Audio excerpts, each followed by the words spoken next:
Um, if you had two or three things that you wanted to leave people with, what would they be? You start. You always get me to start. Gives her time to think. Yeah, exactly. Yeah. Exactly. Yeah, and then she takes some of what I said and she's like, "Oh yeah, that's good, but I'm gonna add this," and then she sounds really, really brilliant. I know you do. I'm on to you. So I think one of the things that we do that I can just see is so exceptional and that is really needed more is bringing people into an alignment with what's going on inside and taking with them in that the recognition that they can live that way. I think there's a lot of wishful thinking. There's a lot of kind of, if I just make the positive affirmations, then it'll all happen for me. And there's a lot of difficulty out there. And it can seem like, well, how do I actually live it? How do I bridge the gap between what I know in my heart and living a life of real meaning and purpose? And one of the bits that I have discovered in my life that if I really get mixed up or stuck, I come back to it, and that is this, is that I can take care of this moment. I can't, it's impossible for me to take care of moments past. I just can't do that. And it may seem like I can, but I actually also cannot take care of any moments to come. And as soon as I do that, I had this theory about sort of future compression, like taking all of the difficult moments that might come in your life and compressing them and thinking that you have to deal with them all right now. And of course you can't.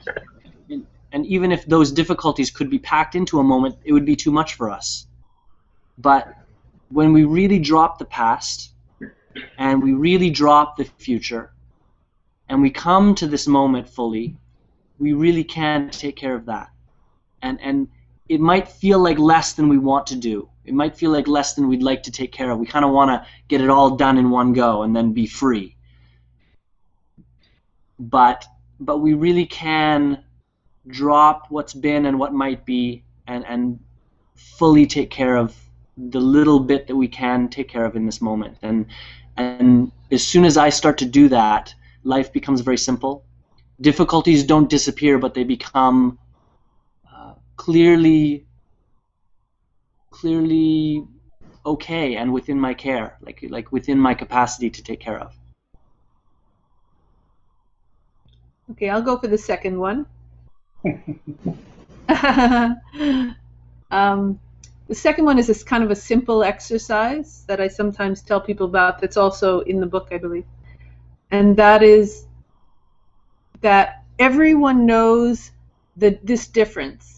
If you take your hand and you close it, just put it in front of the camera. Yeah, if you take your hand and you close it into a fist and you let the tightness of that really, like you feel what the tightness of that is, and this like holding on, tensing about something, stressing about something. If you really let yourself have that and you see what that is inside you, and then if you just turn your hand and you open it and you just let yourself have this open hand and you just let go of any kind of possibility that you could hold on to something, grab something, take something, you're just having this open hand.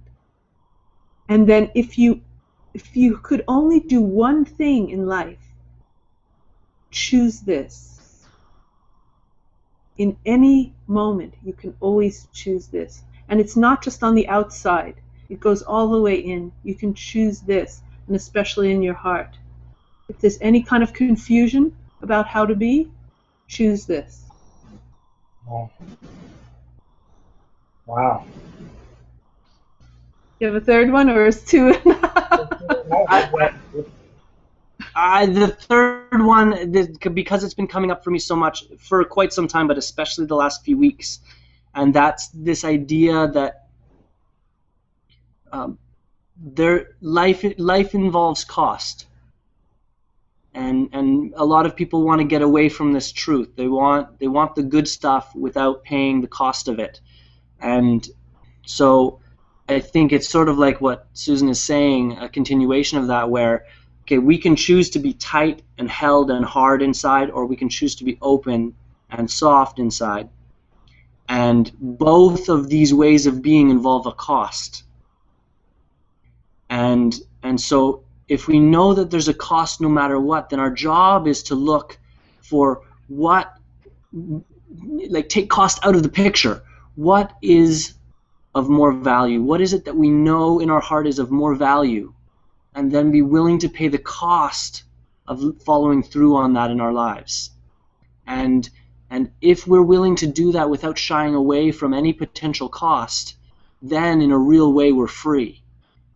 Because now, yeah, there's cost, and yeah, there's pain, and yeah, there's difficulty, but we now are going to live in a way where we're not shying away from, and we're not more that we're willing to give what has the most value room in our lives. We're willing to give what is of the deepest meaning for us being here on this planet and forward that in our lives at any cost. And in a way, people who come to any kind of self-discovery or personal growth or spirituality in an honest way discover this. They discover the cost and the clarity that they're willing to pay that cost. And once we do, it's, yeah, life becomes what it's capable of becoming.